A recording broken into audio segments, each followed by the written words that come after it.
If you're a Panthers fan, hold on to your Bo-Berry biscuit and hide your kids, hide your wife, whatever you need to do. Trigger warning, whatever. We just potentially got some devastating news. NFL insider Adam Schefter has broke the news that Sean Payton, former head coach of the New Orleans Saints, has been granted permission by the organization to interview and speak with the Carolina Panthers. No, the sky is not falling, at least not yet. And we don't know what these preliminary talks and interview will materialize to because it's been a very busy week for the Panthers overall in terms of head coaching and defensive coordinator candidates. But the fact that this is even on the table is just not a good sign for guys that may feel like me. But in this video, we're going to talk about what potentially interest in Sean Payton would mean for the Panthers. What kind of compensation they would have to give up? Should they consider this, or is this just completely asinine and David Tepper is off his rocker? We got all that and more. But before we get into that, my name is Aaron Duncan here with the Necessary Bluntness Sports Talk. Recap and analysis of the Carolina Panthers is what I do here, along with all kind of different content, especially draft stuff as we get into this offseason. So make sure you hit the subscribe button and the bell icon. That way you get notification every time I drop a video, and also give the video a thumbs up if you do not mind, because this is a crazy video. This is actually tough for me to actually make this and actually explore these possibilities, but nevertheless, I try to remove my feelings from certain situations for a brief period of time to be able to give you these videos, because if you're a Panthers fan, there's no way that something like this will sit right with your spirit. It just makes my stomach upset.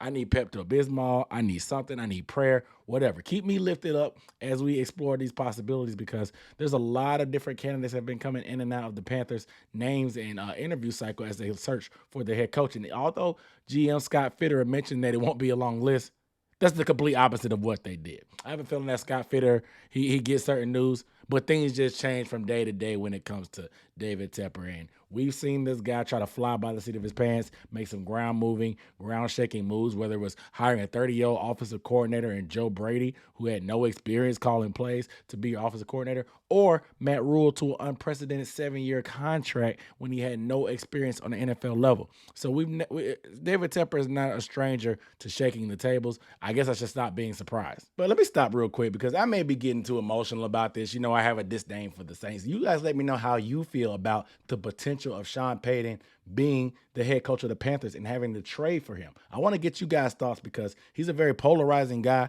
and I know strongly how I feel, and we're going to talk about it, but I want to get you guys' opinion first. Let's chop it up down below in the comments. Now, this is something that's kind of been floating around for a few months. During the season, there were obviously reports. They even asked Matt Rule how he felt about reports of Sean Payton and his interest from David Tepper actually being legit. Matt Rule was actually like pretty non-confrontational. This is before he got fired, and he was just like, hey, if I did a better job, they wouldn't be bringing these rumors. And that's exactly what I said.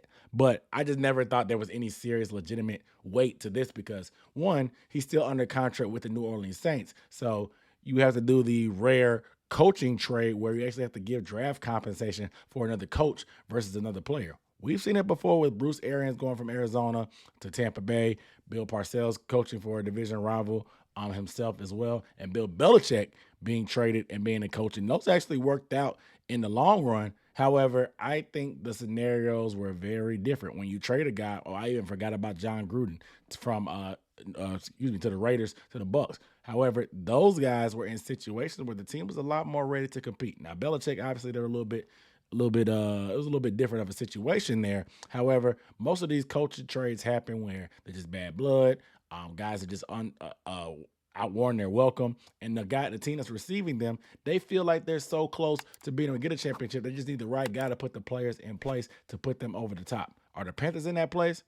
I think they're very close to being able to compete, especially for this division. However, I think giving up draft compensation for a coach when you still have some big needs, aka quarterback, is just it's malpractice. There's been different rumors, and I didn't want to believe this, but once I saw guys like Vic Fangio, the defensive coordinator, being interviewed, Vic Fangio actually agreed that if Sean Payton came back, he had pretty much agreed to be the defensive coordinator. And I do like Vic Fangio, but the fact that we brought him in lets me know that they're legitimately exploring this opportunity, because they want to listen to what Fangio has to say and what he would be like pairing with Sean Payton if Sean Payton came. It's getting nervous for me. I'm not going to lie. I'm sweating a lot. Sean Payton is actually set to meet David Tepper this week, later on this week. Sean Payton actually did an interview on Colin Cowherd's show. They're going to meet at a neutral spot. He's not coming to Charlotte because I don't know how much of a warm welcome he would get coming to Charlotte at this point in his career, but they're going to New York. I guess David Tepper has some ties up there with his Wall Street banking and all that stuff that he does, investment firm that he does, whatever. But they're meeting at a neutral site in New York to discuss the opportunity. Now, what comes out of that, I don't know. There's still baby steps to go. First, they actually have to agree to want to do it, and then that's when the Saints get involved, and they're going to ask, hey, let's agree on this compensation. So the first step is just getting permission. The fact that the Saints got granted permission, why wouldn't they? You know, from the Saints' point of view, you're going to get rid of this coach anyway. You might as well get something for him because he doesn't want to coach for you, so you're going to get some draft compensation. Why not get it from a division rival and handicap them? When they need it, pretty much this whole NFC South, everybody needs quarterbacks. So the first person to get the quarterback position right is going to have a chokehold on this division. The Panthers have the number 9 draft pick this year and have a lot more pieces. The Falcons have the number 8, but I think they'll fade off a quarterback for a while and ride with Ritter. So right now, with answers in New Orleans and Tampa Bay about the quarterback, the Panthers are in a great position to be able to run this in NFC South. So why wouldn't the Saints, being the competitors that they are and the division rivals, try to get as much compensation as possible from the Panthers to try to prevent them from being able to get a quarterback anytime in the near future? Let's look at this interview, the same interview that we heard, and Sean Payton discussed what type of compensation could be coming. So Sean Payton said a mid to late first round pick. Now, the Panthers don't have a mid to late first round pick. They have a high first round draft pick. Like I said, number 9. Now, what is it going to be next year? Who knows? But the Panthers, I just don't see how you can make sense of giving up draft capital, precious draft capital. You mean to tell me we're essentially going to be trading Christian McCaffrey for Sean Payton? It's malpractice to me. And you can tell me Sean Payton has been in 15 years, been to the playoffs 9 times. He also had a Hall of Fame quarterback for the duration of his career there. We have not seen him be able to develop a young quarterback. He told us that Taysom Hill was the next Steve Young. That didn't materialize. He told us he was going to be able to get the best out of Jameis. That didn't materialize. And then now that the team is in salary cap hell, they traded all these draft picks for Trevor Penning and Chris Olave. He wants to run to the hills to take a year off because he's not feeling it anymore, but just to turn around and come back a year later. The Saints are in a terrible position right now as a franchise with, I told you about the salary cap hell. They don't have the long-term answer at quarterback. They have a terrible coach in Dennis Allen at the helm who's just in over his head and garbage. The Panthers trading them the number 9 pick would give them a lifeline. It would be giving them a flotation device to save them from drowning as a franchise. Because let's say they get that number 9 pick. We know they're not afraid to make trades. Let's say they were to trade up and get a C.J. Stroud or even maybe a Bryce Young or Will Levis and put him in their system, and they end up terrorizing us for forever. That would be malpractice. Because what would be your answer at quarterback if you decide to give up draft compensation? Are you going to vet route again? Do you go with Carr? Do you go with Tannehill? Do you try to get the shell of himself in the 45-year-old Tom Brady? What is the answer? Because you'll be giving up draft compensation, and I have no doubt in my mind that mid to late first round pick that Sean Payton claimed would be the compensation. We'll probably turn into 2, or at least a second round pick, a first and a second, just because the premium has to go up to be able to trade somebody within the division. It just wouldn't be good business by them to give us a fair deal. So how could you in good spirits make this type of deal for a head coach? And from what I understand too, according to Joe Person, Sean Payton would want personnel control. We've been down that road before.